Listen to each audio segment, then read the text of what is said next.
친애하는 국민 여러분, 저는 북한 공산 세력의 위협으로부터 자유 대한민국을 수호하고 파렴치한 종북 반국가 세력들을 일거에 척결하고 자유 헌정 질서를 지키기 위해 비상계엄을 선포합니다.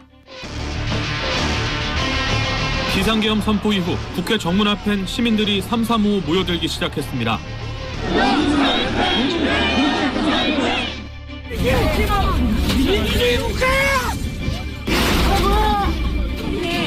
다른 방향으로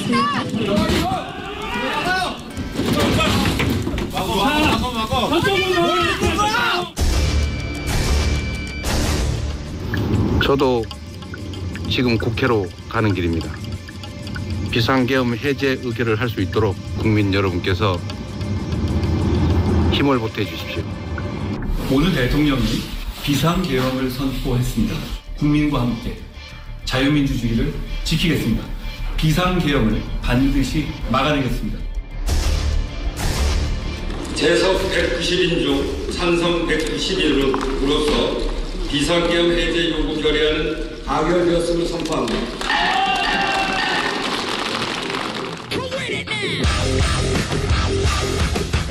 많이 놀라셨을 국민 여러분께 진심으로 사과드립니다. 저는 이번 계엄 선포와 관련하여 책임 문제를 회피하지 않겠습니다. 김성환 의원! 어서 돌아오십시오. 비상계엄 해제 요구 결의안에 참석한 정성국 의원!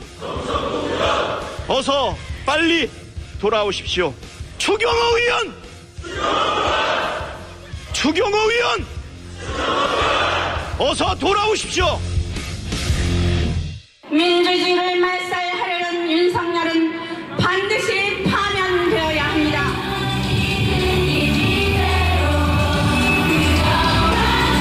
지금 당장 막아라!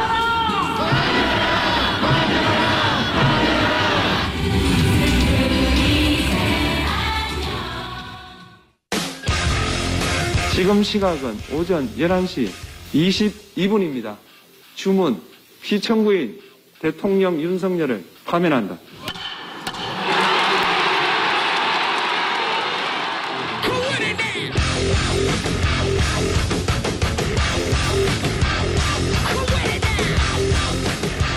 비상계엄 1년, 그간의 지난한 과정들이 파노라마처럼 지나갑니다. 정확히 1년이 지난 지금 과연 우리는 계엄을 극복했을까요? 아니면 현재 진행형일까요? 12.3 비상계엄 1년 특집 토론, 당시 계엄 해제 표결에 참여했던 네 분과 이야기 나눠보도록 하겠습니다. 더불어민주당 한민수 의원, 국민의힘 김재섭 의원, 조국혁신당의 신장식 최고위원, 그리고 천안함 개혁신당 원내대표입니다. 안녕하세요. 안녕하십니까. 네, 안녕하세요. 앞서 이제 저희가 영상 저 음성을 좀 들려드렸는데, 윤석열 당시 대통령의 비상계엄을 선포합니다부터 시작해서 문영배 권한대행의 피청구인 대통령 윤석열을 파면한다까지 쭉 들어보셨거든요. 아마 그날의 기억이 나실 텐데, 비상계엄을 선포합니다라는 당시 윤석열 대통령의 12월 3일 10시 한 35분인가요? 21분인가요? 예. 그때 목소리 딱 들으니까 어떤 생각이 드세요? 지금 당시의 기억도 좀 나실 거고, 의원님, 한 의원님. 비현실적이었죠. 당시에 그 평온한 밤이었습니다. 저도 송년회를 지인들하고 하고 집에 들어갔다가 아내가 저 뉴스를 봐야 되겠다고 막 부르더라고요. 가서 보고 처음엔 저도 가짜 뉴스나 뭐 잘못 보고 있나 싶었는데 바로 뭐 전화기에 불이 나고 실제 상황이더라고요. 지금 저 목소리 들어도 좀 전율 같은 게 생깁니다. 되게 충격적이죠. 많은 국민들이 생각하시는 것처럼 만약에 저 윤석열 전 대통령의 저 위헌적 불법 비상계엄이 성공했다면 과연 이 자리에서 우리 5명이 모여 있을 수 있었을까? 저는 노상원 수첩에 대한 지금 특검 수사가 안 되고 있는데 그 수첩의 마지막 장에 이런 게 나옵니다. 5천에서 10,000명 희생자 숫자가 나오거든요. 저는 그게 단순히 노상원이란 개인이 썼다고 보지 않기 때문에 그 계엄이 성공했다면 정말 수많은 지금 우리 대통령님을 비롯해 이재명 대통령 비롯해서 많은 희생자가 나왔겠다. 대한민국은 지금 도저히 회복 불능한 상태로 됐을 것 같다. 이런 악몽이 떠오릅니다. 그래서 참 위대한 국민들이 그걸 다 극복하고 1년 됐습니다만 여기까지 왔다고 생각합니다. 신상식 의원은 어떤 생각이 들었어요? 저 목소리 다시 들으니까. 당일날 이 생각이 나죠 사실. 저는 어쩌다 보니 마지막 다 씻고 그 YTN 마지막으로 뉴스 체크를 하고 이제 자야 되겠다. 딱 틀었는데 처음엔 생방인 줄 몰랐고, 근데 얘기하는 거 보니까 생방인 것 같아. 그리고 쭉 듣다 보니까 말미로 갈수록 점점 이게 들을 수 없었던 공세 수위가 막 공격적인 말들이 막 하더니 20분쯤 됐을 때, 제가 21분이라고 정확하게 기억하는 이유가 20분쯤 돼서 마지막 1분 남기 전에 저러다 비상계엄 선포하는 거 아니야? 그래서 의원들 단톡방을 딱 열어놓고 비상계엄 선포하면 빨리 연락해야 되겠다. 그래서 21분에 선포합니다. 제 핸드폰에는 그렇게 기록이 남아있어요. 그러자마자 비상계엄을 선포했습니다. 국회로 가야 됩니다. 라고 올렸던, 그리고 거기서부터 국회 안으로 들어가고 국회 안에서 벌어졌던 일들이 참 주마등처럼 스치죠. 정말. 제 생각엔, 제 그냥 느낌에는 이 네 분들 중에서 당시에 김재섭 의원이 제일 놀랐을 것 같아요. 여당 의원이기 때문에. 더 우왕좌왕할 수도 있잖아요. 야, 이 대통령이 도대체 무슨 일을. 우리 방송 전에 이 윤 대통령 목소리 오랜만에 듣는데 막 트라우마가 올라옵니다. 확 올라오는데, 사실 이 비상계엄이라는 사건은 대한민국 정치적으로도 우울한 일이고 보수 진영에서도 안타까운 일이고 개인적으로도 참 힘든 일들이었는데, 그때 당시에 되게 공교롭게 그날 우리 옆에 있는 천하람 의원이랑 저녁을 먹고 집에 저는 일찍 들어갔어요. 그러니까 이제 그때 당시에 제가 아기가 한 200일 정도 됐을 때였으니까 들어가서 아기 재우고 이제 씻고 아기 재우고 그러고 누워 있는데 막 아는 분한테 전화가 와가지고 전화를 안 받았다가 계속 오길래 받았거든요. 근데 비상계엄이라고 하는 사실 정말 초현실적인 이야기가 들려가지고 이게 뭔가 막 싶어서 이제 저희 아내랑 이렇게 마음을 좀 달래주고 일단 출발을 했죠. 그러면서 소위 말하는 친윤 의원들이라고 불리는 분들 있지 않습니까? 우리 당에 윤 대통령과 가까웠던 분들한테 전화를 다 돌렸거든요.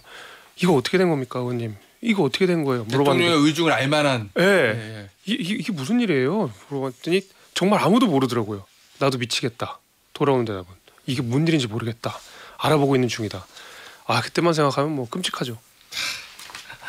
천하람 의원은 어땠습니까? 네, 다 비슷한 생각이셨을 건데, 근데 처음에는 사실 되게 좀 무서웠습니다. 왜냐하면 이게 비상계엄이고 어쨌든 저는 대통령이 당시에 이제 윤석열 당시 대통령이 별로 좋아하지 않는 당에 소속돼 있기 때문에 대통령이 민주당도 싫어하고 했겠지만 이준석 대표도 싫어했어요. 맞아요, 그것도 맞아. 네.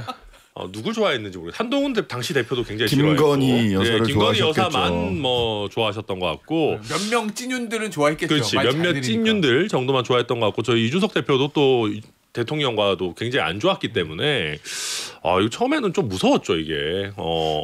근데 이제 어쨌든 당시로서도 초반에는 의원들도 우왕좌왕했지만 빨리 국회로 모여서 해제 표결을 해야 된다라고 하는 거가 정해졌고, 저희도 빠르게 열심히 달려갔었고, 근데 이제 국회로 가면서도 그런 생각을 했죠.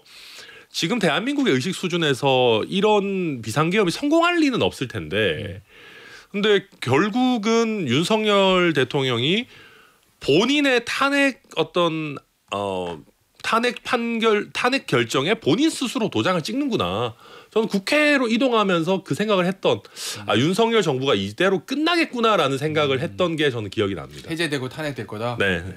아니 근데 천하람 의원 얘기 들으면서 이준석 대표, 윤석열 전 대통령이 싫어하는. 근데 제가 보니까 아직 너무너무 증오하는 건 아니야. 왜냐하면 체포자 명단이 없어요. 명단에 없어. 그 나중에 나온 명단에는 들어간 것도 있고 없고 했는데 메인은 한동훈 대표였던 것 같아요. 한동훈 대표, 이재명 대표가 메인. 저는 솔직히 말하면 이재명 대표보다 한동훈 대표가 더 싫었던 것 같아요.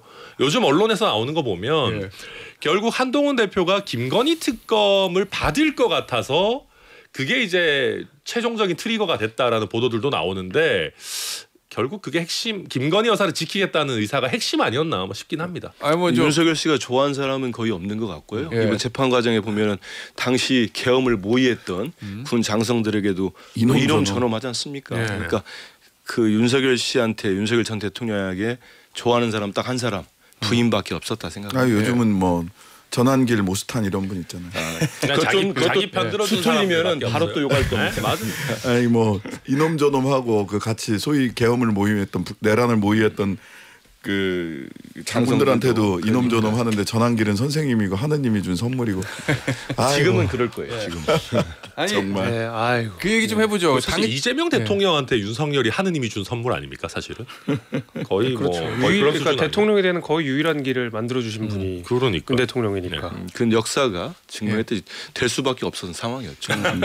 알겠습니다. 저기 아니 당시 네 분 다 들어가신 거잖아요. 네. 본회의장에. 그 쉽지 않았을 것 같거든요. 왜냐면은 뭐 막 경찰도 앞에 막았다 풀었다 어쨌든 저 못 들어간 분들도 있고 뭐 이랬는데 당시 이제 본회의장 가는 과정하고 본회의장 안에 들어가서 잊혀지지 않는 장면이 좀 있으실 것 같아요. 야, 난 그날 이 장면은 정말 기억이 나. 뭐 본인의 경험일 수도 있고. 제가 최근에 알았는데요. 한두 달 전에 제가 이제 그 지역에서 현장 민원실을 하는데 당시 제가 12월 3일 밤에 제가 103동 아파트 103동을 사는데 102동 주민을 만났더라고요. 근데 그걸 모르고 있었어요. 너무 정신없는 상황이어가지고 잠시 이제 돌아가던 이제 우리 차를 돌려가지고 오고 전 내려와가지고 실제로 누가 잡으러 왔나 한번 살펴봤습니다. 아, 그럴 수 있죠. 근데 아무도 없어가지고 저도 그런 걸 경험은 안 했지만 들었기 때문에. 야당 의원들은 뭐 그럴 수 있을 거예요. 그래서 기다리는데 당시 그때 102동 주민이 저한테 물어봤다고 최근에 저한테 하더라고요. 의원님 괜찮겠습니까? 근데 저도 모르게 제가 죽더라도 계엄을 해제하고 오겠다 그런 얘기를 하고 달려왔거든요. 그게 기억이 안 나시는 거구나. 그 얘기가 기억이 안 납니다. 그분을 만났던 게. 근데 그렇게 그분이 만나서 제가 그 얘기를 했다고 하고 오면서 제가 우리 운전하는 저 비서관한테 수행 비서관에게 죽어도 국회는 들어가자. 그때 뭐 전화통에 불이 났었고 우리 의원들이 모두 국회로 들어가서 저는 담을 넘지는 않았습니다. 왜냐하면 제가 도착한 시간이 그 국회 소통관 쪽이라고 있습니다. 그분이 잠시 열렸던 때가 있었어요. 기억나실 겁니다. 그때 밀고 들어와서 제가 이제 우리 보좌진들이랑 같이 본청 앞으로 가서 제일 먼저 한 게 지금 우리 대통령님이 전화를 했습니다. 당 그렇죠. 대변인이고 했으니까 전화 연결이 안 되더라고요. 그래서 바로 당시 이제 근접하고 있는 비서실 정무실장 전화했더니 얘기를 듣고 그러고 기다리고 계속 이제 오시는 거 기다리고 우리 의원들 상황 체크하는데 헬기가 지나가더라고요. 근데 그때 저는 그 무장 헬기를 보면서 제가 참 단순하고 순진한지 몰라도 저 헬기 군용 헬기인데 어디 가지? 이 생각이었습니다. 근데 바로 내려서 막 달려오길래 그때는 제가 본청 그 앞에 있을 수가 없는 거예요. 그래서 저도 막 뛰어가지고 들어갔습니다. 본회의장. 그때 못 들어가면 막힐 수가 있으니까. 와, 그 당시 헬기를 눈으로 뵀으면 와, 그 되게 비현실적인 상황이었는데 막 프로펠러가 돌면서 내리고 운동장에 내리니까 채 1, 2분도 안 걸리던데요. 바로 달려오던데요. 그러니까 나 잡으러 오는 군인들인 거잖아요. 그렇습니다. 그때 이제 우리 그 국회 직원들이랑 모두 달려와서 지금 안 들어가면은 일이 날 수 있습니다. 그래서 제가 이제 튀어 들어갔고 대표님 우리 대통령님 어디 계신 건지 확인하고 저도 이제 들어갔죠. 신장식 의원님 뭐 기억나세요?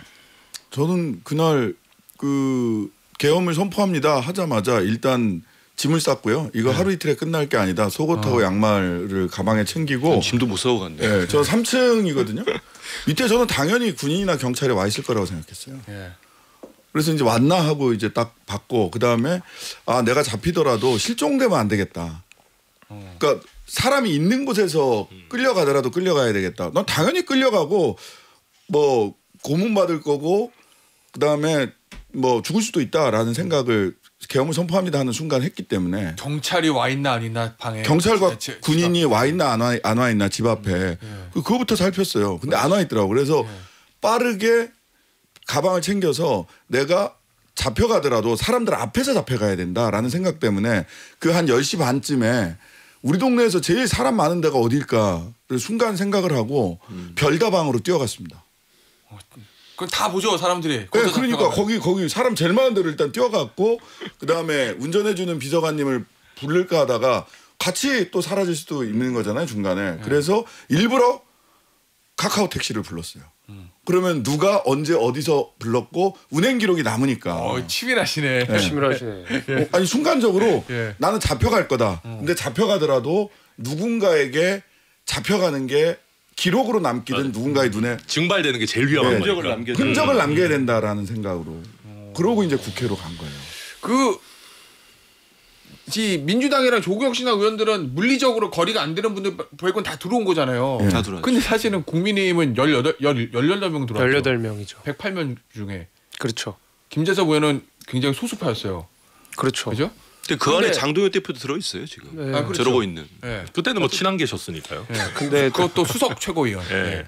1등 최고위원. 어쨌든. 근데 뭐 오늘 저 추경호 원내대표 영장도 기각이 됐지만 예. 사실 사실 그 당시 추경호 원내대표가 뭐 어디로 가라 그거 읽을 새도 없었고요. 그게 아직도 기억이 나는 게 그러니까 당연히 저 여기 계신 모든 분들이 그랬겠지만 잡혀간다고 생각했어요. 이거는 우리가 알고 있는 모든 비상계엄은 누군가 죽거나 다치고 이 포고령을 위반한 이 4명의 현행범들은 여기 계신 4명의 현행범들은 무조건 잡혀간다고 생각했거든요. 그러니까 여당 의원인데도 나도 잡혀갈 수도 있다. 당연하죠. 나는 찐윤이 아니니까. 게다가 심지어 그러니까 저 뭐 리스트 아래쪽에 있긴 하겠지만 어딘가는 있을 거라고 이제 봤고 하여튼 잡혀간다고 생각을 하니까 저는 애가 어리잖아요. 그게 이제 제일 걸리더라고요. 아, 맞지. 제가 200일인데 태어난 지. 예, 그래서 아직 제가 그때 참 복잡했던 게 지금 이 쓰는 휴대폰이 고맘때쯤 바꿨거든요. 이게 애기 사진을 찍어야 되니까 그 전에 쓰던 핸드폰을 이제 새 핸드폰으로 바꿔가지고 용량 좀 큰 걸로 이렇게 바꿔놨는데 그 이제 국회에 진입을 했어요. 근데 경찰이랑 몸싸움을 하고 들어갔거든요. 제때 아마 제일 사람들이 그 진이 제일 그 말하자면 경찰의 저항이 제일 셌을 때여서 몸싸움하고 뛰어서 이제 막 넘어가고 그래서 저도 많이 다치고 이랬는데 그러고 나서 이제 본청에 들어가려고 생각을 하니까 저는 현행범이잖아요. 잡혀갈 게 분명하잖아요. 그럼 이제 휴대폰부터 털 거 아닙니까? 이제 그럼 이제 별건이 나올 거고 이제 5만 가지를 감옥에 오래 있을 생각을 해서 이거를 버리고 들어가야 되나 아니면 휴대폰을 들고 들어가야 되나 고민을 하다가 버리고 들어가는 게 맞다고 생각했는데 끝까지 저 집사람이랑 부모님이 너무 걱정을 많이 하셔가지고 괜찮다는 연락을 하기 위해서 조금 더 감옥에 오래 살 각오를 하고 휴대폰을 들고 들어갔던 기억이 나요. 뭐가 있길래? 그래 평소에 뭐가 있길래 별건을 걱정하셨어요? 하지만 이제 특검 별건을 걱정했었구나. 본건이 제일 위험했어요. 본건이. 물론 그렇긴 하지만 이제 5만 가지 이제 뭐 통화 기록 지금 뭐 추경호 대표도 마찬가지지만 뭐 통화 기록부터 해가지고 모든 것들을 다 문제 삼기 시작할 거 아닙니까? 한두 끝도 없지 사실. 그러니까요. 특히 이제 계엄이라고 하는 이상한 상황 속에서 그래서 그런 기억들이 나고 저도 한민수 의원님 이랑 비슷하게 제가 딱 도착해 경찰이랑 몸싸움을 하고 넘어갔을 때 군 헬기가 저기 그 돔 있잖아요. 보내 이렇게 쫙 보이더라고. 그래서 지나가다가 저격당하면 어떡하나 중간에 체포당하면 어떡하나 이 생각이 좀 들었었어요. 그러니까 뭐 저 같은 경우도 다 비슷하고 저도 이제 애가 10살이 초등학교 3학년인데 뭐 밤에 어쨌든 막 아빠가 막 갑자기 심각하게 막 통화를 뭐 계속 전화가 울리고 막 통화를 하고 이러니까 이제 갑자기 나간다 그러니까 뭐 걱정하고 막 이렇게 다독이고 했던 게 저도 기억나고 국회 와가지고는 국회 바로 앞까지 차가 오기 쉽지 않았어요. 제가 들어오던 시점에는. 그래서 저도 좀 약간 멀찍이 내려서 이제 그 여의도에서 그 영등포에서 여의도 넘어오는 여의 2교 있잖아요. 그래서 그 전에 내려가지고 막 뛰어서 이렇게 와서 담을 넘어야 되는데 이제 제가 바로 옆에 앉아 계시는 김재섭 의원과 다르게 비운동권이어가지고 이제 평상시에 운동을 열심히 안 하다 보니까 이게 막 뛰어오고 이러니까 담을 한 번에 잘 못 넘겠더라고요. 그래서 이제 주변에 시민들이 많이 계셨는데 지금도 기억나는 게 제가 사실 0.1톤이 넘는데 그때나 지금이나 그 한 분이 땅에 본인이 엎드려서 이렇게 인간 그 발받침 내지는 지지대를 이렇게 해주셨어요. 그래서 그 등을 밟고 이제 담을 넘었던 게 기억나고 그래서 괜찮으세요, 허분? 그럼 허리는 뭐 이거 뭐 웃을 일은 아니지만 뭐 그분 아직 거기 계신다는 설이 있어요. 아직 거기 박혀 계신다는 설이 있고 근데 이제 그럴 정도로 당시에는 너무 막 이렇게 했고 담 타고 넘어갔는데.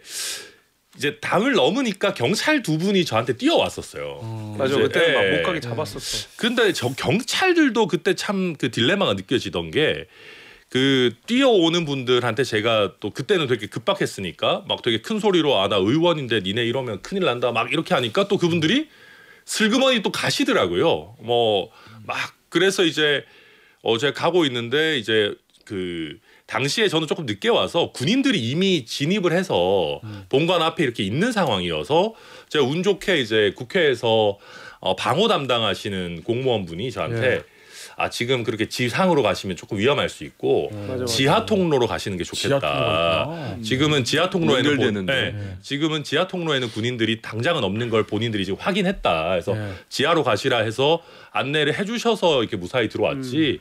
아유 굉장히 그때는 뭐 어쨌든 그때 진짜 등을 내주신 분께는 다시 한번 고맙다는 말씀드립니다. 알겠습니다. 1년 지나서 다 정리가 됐으니까 지금 웃으면서 얘기하지. 잘못했으면은 여기 내부는 어디 저 끌려가 있고 형장의 이슬로 사라졌을 수도 있습니다. 그러니까 그날 그럴 수도 있었어요. 네. 그 군인이 저희 집 앞에 없는 걸 보고 이거 뭐지? 좀 허술한데?라는 생각을 했어요, 사실. 허술하다. 맞아. 허술한데. 예. 그리고 어쨌든 국회를 들어갈 수가 있었잖아요. 어떤 방법으로든 들어갈 수가 있었고. 원래 철통 방하고 못 가게 했어야 되는 건데. 제대로 그러니까요. 하려면. 당연히. 예. 당연히 그럴 거라고 생각하고 나는 증발을 걱정했으니까. 예. 근데 있겠네요. 헬기를 보고서는 정말 그들 나름대로는 준비를 많이 했는데 많이 한 거예요. 여러 가지가 이제 그쪽 입장에 볼 때는 잘 맞지 않은 부분들이 있는 거죠. 헬기가 가장 사실은 진입하는 시간도 늦었고. 알겠습니다. 제 이제 궁금해하는 것들이 어쨌든 실패한 계엄인데 이 도대체 이걸 왜 21세기에 이런 걸 왜 했을까라는 게 여당 의원들은 정말 답답했을 거고 당시 여당 의원들은 그렇죠. 다들 궁금해하시는데요. 일단 헌재 탄핵 심판에서 핵심 증언을 남겼던 곽종근 전 사령관, 그다음에 홍장원 전 국정원 1차장 증언 들어보고요. 문영배 헌법재판관의 주문 함께 들어보고 도대체 윤석열 전 대통령 왜 이런 일을 했을까 이 얘기 좀 해보겠습니다.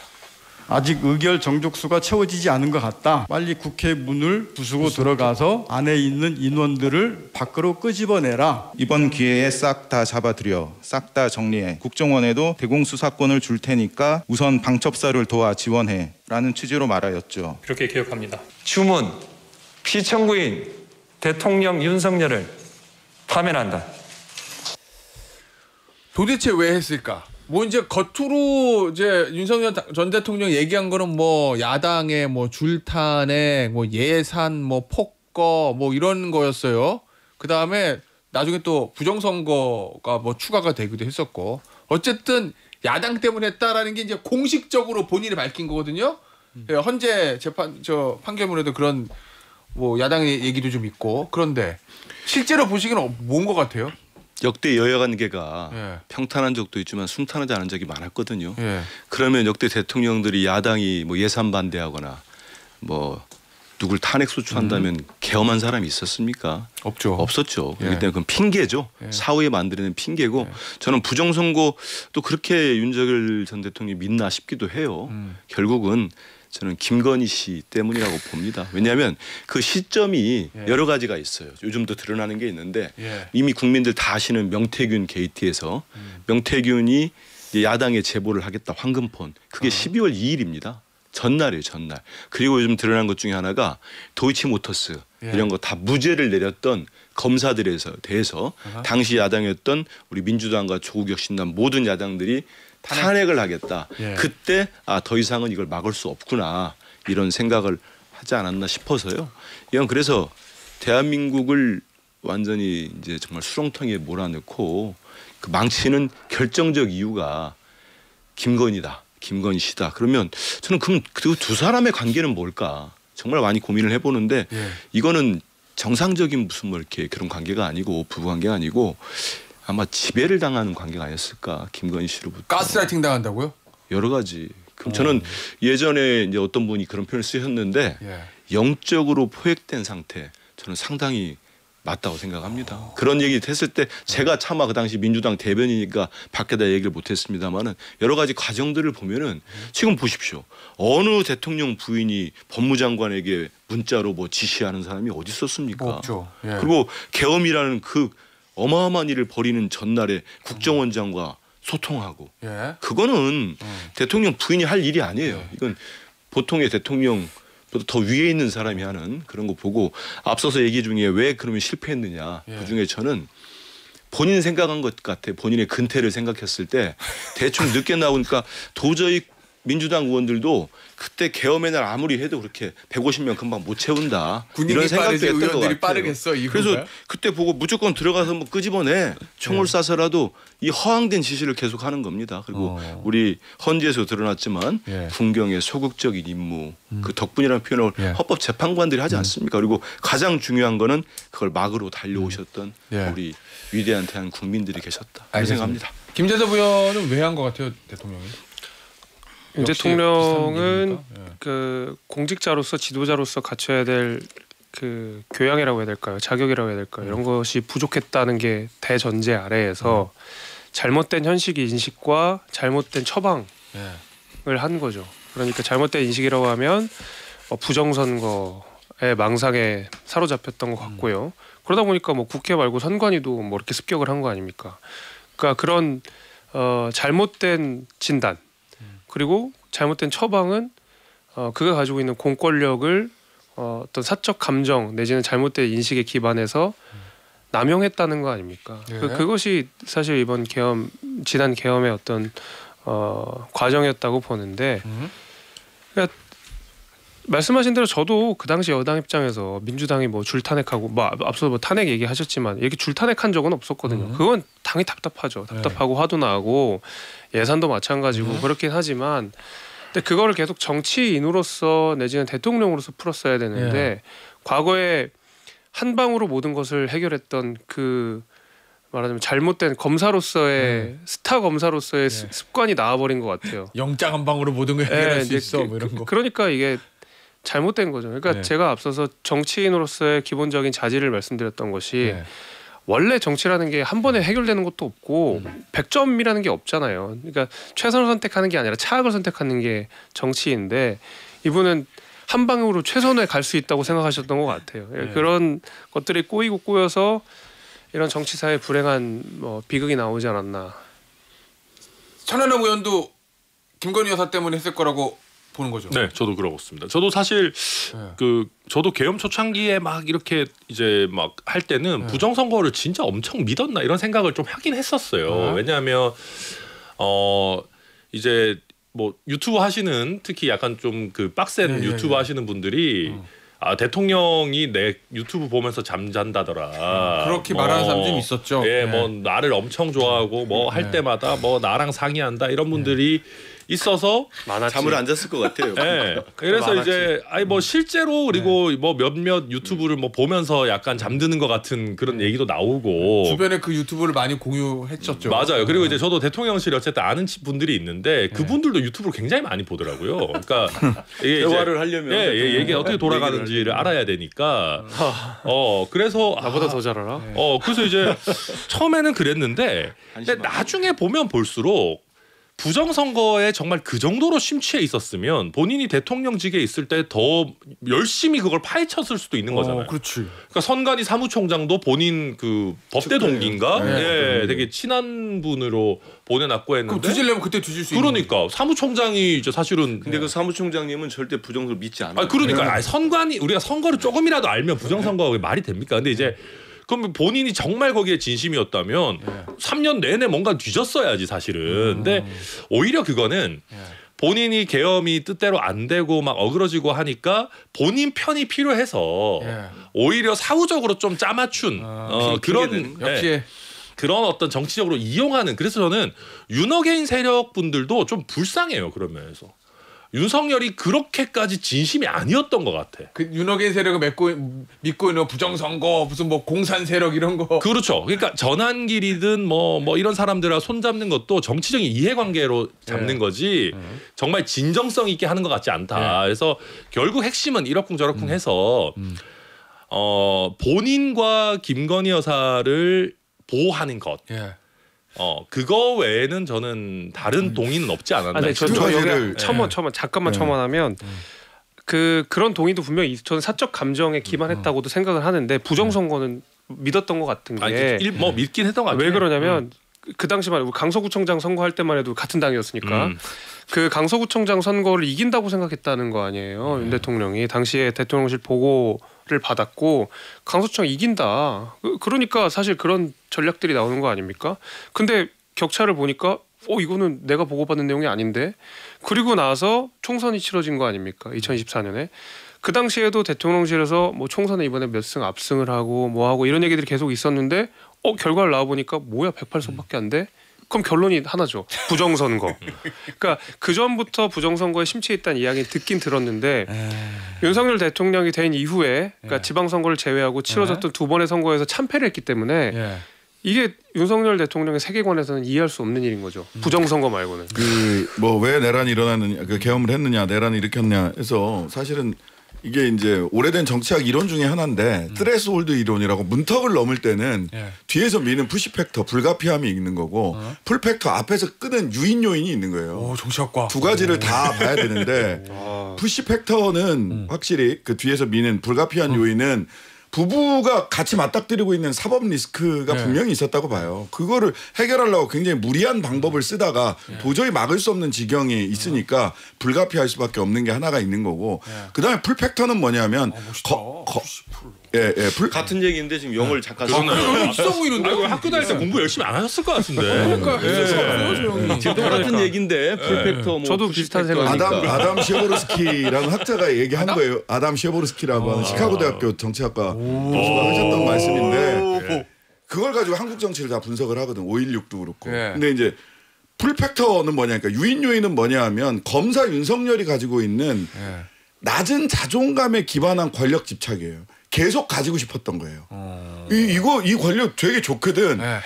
해보니까 좋죠. 술도 공짜고. 그렇죠. 더군다나 얼마 전에 법정에서 김정한 수행실장이라고 하는 그분이 이제 수행실장이 나와서 12월 3일 날 윤석열 대통령의 특이 동향은 없었습니까? 라고 판사가 질문하니까 평소와 다름없이 11시에 출근하셨습니다. 이렇게 진술을 해요. 야근. 내가 얘기한 근태가 그런 거예요. 근태가 평소와 다름없이 11시에 출근했습니다. 처칠도 늦게 일어났어요. 어떻게 처칠하고 비교를 합니까? 그러니까 좋거든. 이게 권력이 주는 그 맛. 검찰총장 때 11시 못하지 그래도. 그리고 그거는 어쨌든 못하잖아요. 그러니까 그날 아침도 보니까 가짜 출근 시켰더라고. 각계무샤 또 이렇게 한번 했던 거예요. 그러니까 이런 리스크는 회피하고 권력은 계속 누리고 싶은. 요게 이제 굉장히 컸던 거죠. 알겠습니다. 제가 저거 그리고 이제 우리 영어를 들어가지고 저 밖에 저기 스튜디오 밖에 가면은 신장식 의원 과 후배가 있거든요. 공부 열심히 했던. 물어보려고 맞는 얘기인지 뭐 푸시 뭐 아담 얘기하는데 똑같은 얘기를 영어로 보통 그 문에 써 있는 거 아닙니까? 그 단기세요, 미세요, 뭐 풀, 푸시 뭐 이렇게. 맞아요. 그렇게 설명을 해요. 그러니까 신원이 말씀한 대로 저는 그러면 동의는 김건희 여사로 시작됐고 결국 노린 거는 영구집권이었다. 본인이 한 10년 하고 김건희 씨가 한 20년 하고 30년 하고. 하우스 오브 카드도 아니고 영구집권 늘었다고 봐요. 저기 어쨌든 실패했고 탄핵됐고 새 정부가 출범했고 이러고 이제 하고 있는데 1년이 지났는데 결국은 이제 어제 있었던 일을 좀 짚어봐야 될 것 같아요. 국민의힘과도 관련되는 거니까 추경호 의원의 영장은 기각됐거든요. 뭐 기각이 잘 됐다, 뭐 못 됐다 이 얘기는 뭐 지금 어차피 결과 나온 거니까. 근데 국민의힘이 어떻게 할 거냐예요. 이제 결과 나왔으니까 민주당이 어떻게 할 거냐고. 장동욱 대표가 지금 의왕시 서울구치소 민원실 앞에서 대기하고 있다 메시지를 냈습니다. 국민이 독재를 이겼다. 이렇게 그다음에 국민께서 이재명 정권의 내란 폭거를 존엄하게 심판했다. 대한민국 법치가 살아있음을 확인했다. 이재명 정권에게 명령한다. 국민이 명령하고 있다. 정치보복을 중단하라는 명령이다. 이런 거거든요. 어쨌든 어떤 기류는 이래요. 자, 이 기조대로 하면 지난 비상계엄은 저희 국민의힘이 잘못한 겁니다. 국민 여러분 죄송합니다. 저희는 다시 태어나겠습니다. 안 하죠. 안 할 것 같아요. 언론 보도를 봐도 안 하신다는 것 같고 거기에 대해서는 매우 안타깝게 생각합니다. 그 사실 뭐 우리가 사과를 했는데 왜 또 하냐 뭐 이런 얘기들 뭐 지도부에 나오는 것 같은데 그 무슨 사과하는 사람 기준으로 합니까? 받는 사람 기준으로 해야지. 그러니까 제가 생각해도 우리가 이제 계엄이 있은 지 딱 만으로 1년 된 거 아닙니까? 그 가운데서 그럼 우리가 국민의힘이 계엄을 털고 넘어갔다라고 할 만큼 뭐 어떤 특정한 액션들이 있었냐? 물론 그 가운데 선거가 있었고 그 가운데 이제 심판이 있었다고 할 수 있겠지만 글쎄요, 그거는 이재명 계엄이라는 사람이 싫다. 그리고 민주당을 못 찍겠다 하시는 분들이 사실 국민의힘한테 힘을 실어주신 거지. 그게 무슨 계엄을 잘했기 때문에 뭐 국민의힘한테 뭐 40몇 %의 득표율을 준 거랑 아니라고 생각하거든요. 그러니까 우리가 민주당을 매섭게 공격하려면 우리 스스로도 뭔가 떳떳한 게 있어야 된다고 저는 보고 우리 스스로 떨건 떨어야 된다고 보거든요. 근데 계속 이 윤어게인이 발목 잡고 있는 거 아닙니까? 윤석열이라는 어떤 망령이 국민의힘을 계속 잡아먹고 있는 거 아닙니까? 사실 윤어게인이 아니라 윤네버 이런 거 나와야 되는 건데 계속 이렇게 되니까 저는 지도부가 오늘만큼은 그래도 확실하게 좀 내려놓고 그 안에 뭐 대여투쟁 이런 것도 당연히 해야 되겠지만은 진정한 사과를 하는 게 저는 필요하다고 생각이 되고 그거는 했었어야 된다고 보는데 안 됐다는 것은 뭐 대단히 안타깝습니다. 연판장 오늘 저 돌렸잖아요. 연판장. 30명 서명 다 받았어요? 20명설, 30명설이 있던데. 제가 이제 뭐 몇 명이라고 말씀드리기는 어렵지만 아무튼 메시지가 오늘 나갈 겁니다. 어제 조선일보 보도에 그 전문이 또 나왔는데 물론 약간의 뭐 차이는 있겠지만 그 내용의 핵심은 그런 것 같아요. 일단 비상계엄에 우리는 그 반성을 한다. 매우 처절한 반성을 한다가 제일 큰 주제이고요.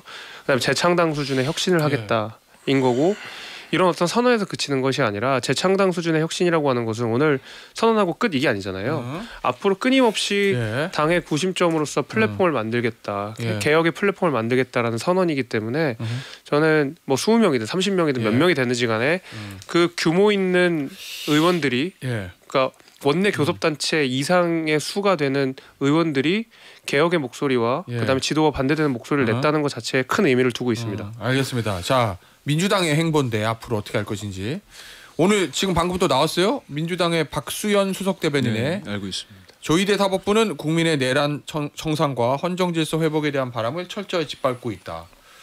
그러면은 이대로 가면 역시 또 사법부에 대한 지금 뭐 법의 곡제 얘기 나오고 내란 전담 재판부 얘기 나왔잖아요. 그걸 더 쫙 일사천리로 밀고 가는 겁니까? 근데 그게 지금 이제 저희들이 사법개혁안들 지금 말씀하신 내란 전담 재판부 또 법외국제도 있는데 추진해서 12월 안에 통과시킬 계획입니다. 저는 최대한 노력을 할 거고요.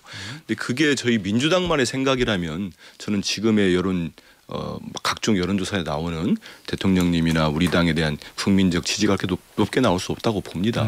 우리 국민들이 원합니다. 지금 우리 수석 대변인 논평대로 지금 내란을 빨리 뿌리를 뽑아야 되고 헌정질서를 회복해야 되는데 그래서 오늘 나온 추경호 전 국민의힘 원내대표에 대한 영장 기각은 대단히 저는 비상식적이고 국민의 눈높이와 맞지 않는 내용이라고 보고 있습니다. 근데 좀 전에 김재섭 의원도 얘기했지만 그러면 이게 어떻게 정치권에 영향을 미칠까?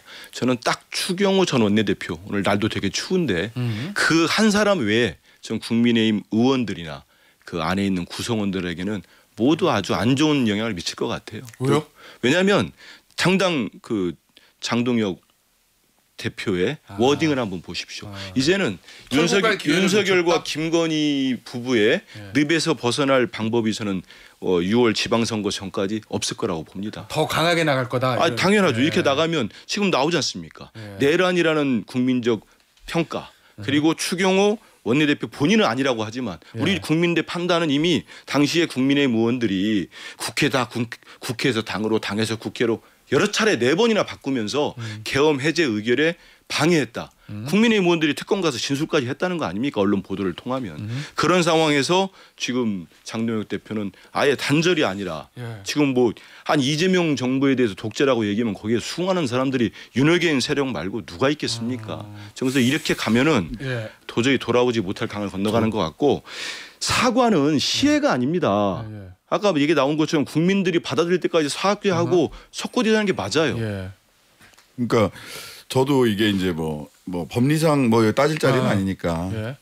근데 별로 좋지 않다라는 거예요. 정치적으로 국민의힘에게. 하나는 이 국민의힘에 지금 뭐 김재섭 의원은 표결을 하러 돌아온 18명을 제외하고 나머지 80명?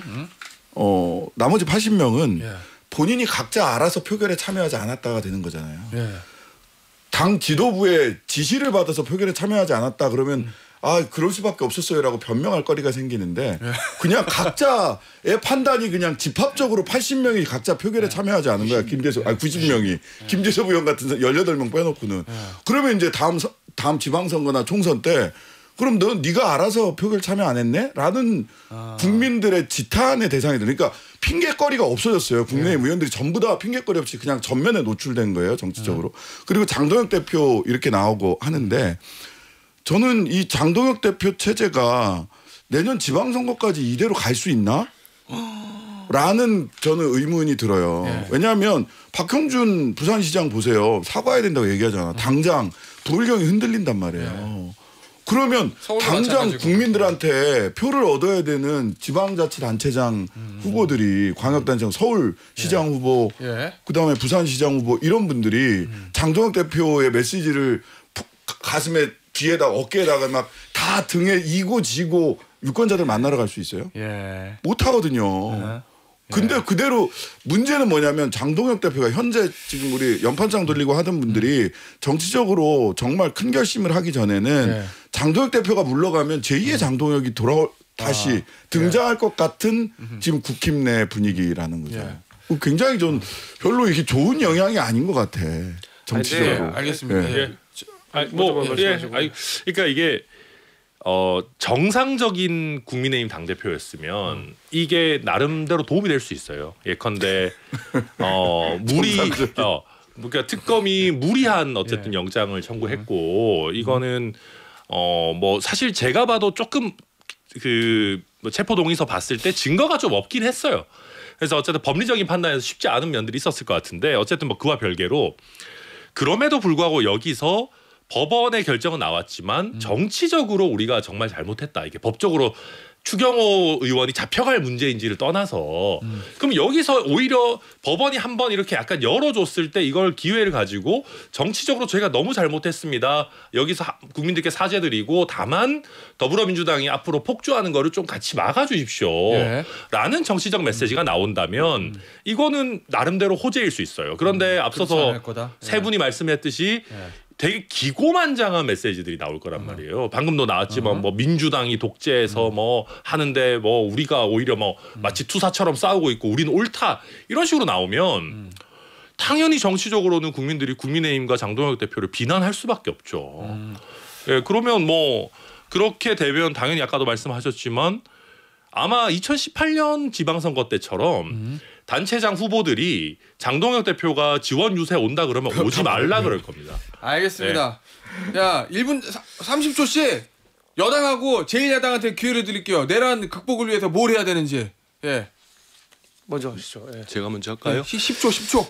10초? 저는 이번에는 좀 필요하다 아니면 반대 측에서 뭐 저항한다 해서 그냥 넘어가서 안 됩니다. 우리가 그런 역사가 있잖아요. 반민특위 역사도 있고 그래서 분명하게 내란의 뿌리까지 뽑아서 단죄를 해야 우리 역사에 다시는 이런 재발하지 않습니다. 알겠습니다. 제1야당 20초. 저는 진실된 사과와 반성과 성찰이 있어야 된다고 생각하고요. 그걸 토대로 정말 재창당 수준의 개혁에 앞장서겠다는 말씀을 드리겠습니다. 알겠습니다. 지금 여기서 마무리 논의를 해야 될 것 같습니다. 지금까지 더불어민주당 한민수 의원, 국민의힘 김재섭 의원, 조국혁신당 신장식 최고위원, 개혁신당 천하람 원내대표와 함께 했습니다. 자, 4명의 의원님들 오늘 감사합니다. 감사합니다. 감사합니다.